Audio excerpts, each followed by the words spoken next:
Bienvenue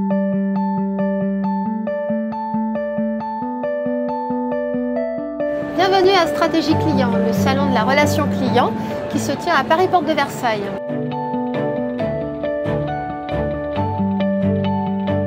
J'accueille un duo de choc composé d'Éric Badian, président de l'AFRC, l'Association française de la relation client, et Karine Palacios, Chief Product Officer chez Vocalcom, fournisseur mondial de solutions de gestion de centres de contact et d'engagement client.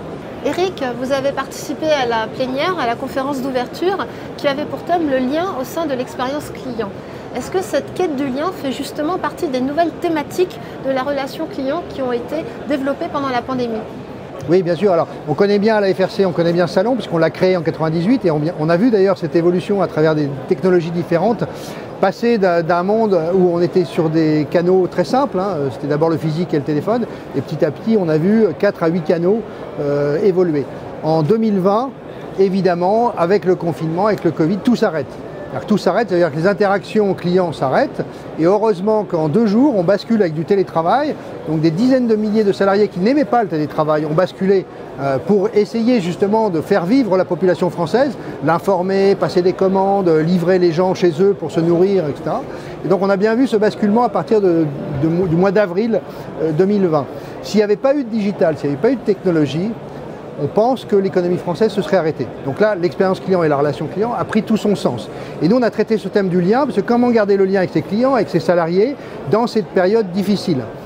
Des canaux supplémentaires sont venus un petit peu enrichir ces interactions. On pense aux réseaux sociaux, qui ont inversé le sens de la relation client à partir de 2007, parce que le client a pris le pouvoir sur la marque pour pouvoir interagir avec lui. Et puis ce qu'on a vu arriver, c'est l'intelligence artificielle à partir de 2017, où là des bots sont venus aussi renforcer un petit peu ce genre d'interaction pour pouvoir laisser à l'humain, parce que nous on croit beaucoup à cette hybridation entre le digital et l'autonomie laissée au client jusqu'à passer le flambeau, je dirais, à l'humain, qui lui vient rassurer, apporter son émotion, son empathie, etc. Donc on voit bien qu'on combine tout. Mais avant tout, on est persuadé que l'expérience client et la relation client devient une discipline reconnue par les entreprises, un outil stratégique pour connaître, pour satisfaire et pour fidéliser sa clientèle. Sans expérience client, et on l'a vu tout à l'heure à la plénière, les entreprises disparaîtront. Moi je dis ça très fortement, donc on voit bien que c'est un vrai sujet et que c'est une vraie tendance.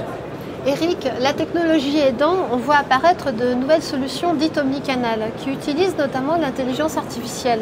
Est-ce que vous pouvez revenir sur ces nouvelles solutions dont disposent les marques aujourd'hui pour intervenir auprès de leurs clients? Alors je vous disais tout à l'heure, l'omnicanalité aujourd'hui, on va pas se mentir, les marques n'arrivent pas à avoir des parcours fluides sur tous les canaux. Vous allez sur un site internet, vous passez en boutique et ensuite vous allez utiliser le centre de relation client, l'information ne circule pas. On voit bien qu'on n'est pas reconnu de la même façon. On pense que plus on rajoutera de canaux, de toute façon, plus on aura d'interactions et plus on aura des prétextes pour connaître les clients et mieux les servir et surtout aller au-devant de leurs besoins. Et comme le digital ne peut pas aujourd'hui disparaître, puisqu'on ne pourra plus vivre sans digital, à la fois pour travailler avec les collaborateurs et garder le lien justement avec ses collaborateurs, des vrais problèmes de management d'ailleurs, qui se posent derrière, mais aussi avec le client.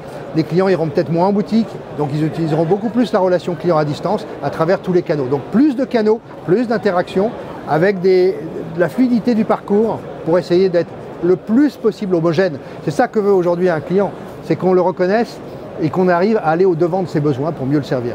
Éric, vous avez évoqué ce passage lors de la conférence d'un mode d'engagement client réactif à un mode d'engagement client proactif. Est-ce que vous pouvez revenir en détail sur ce nouveau changement dans la relation client? Déjà, nous, chaque année, on fait un baromètre avec Cision pour connaître les comportements des consommateurs. Ce qui les intéresse aujourd'hui, c'est plus de simplicité, plus de proximité, plus de transparence, être beaucoup plus unique un peu et personnaliser au maximum la relation client. Donc ça, on ne pourra pas revenir dessus. Si les marques n'ont pas compris, elles perdront par rapport à ces valeurs qui sont incarnées et plébiscitées par les consommateurs. Même chose des salariés, les collaborateurs ont les mêmes valeurs. Donc les entreprises devront de plus en plus être conscientes de ces valeurs pour y répondre. Et donc on voit bien, et vous l'avez un peu dit dans votre question, il y a eu une inversion du sens depuis l'arrivée des smartphones de la relation client. Le consommateur, le client, il veut prendre en fait le pouvoir sur la marque, il veut décider, il veut co-construire, il veut fabriquer les parcours, il veut fabriquer les produits. Il faut que la marque le comprenne et lui laisse la possibilité de le faire.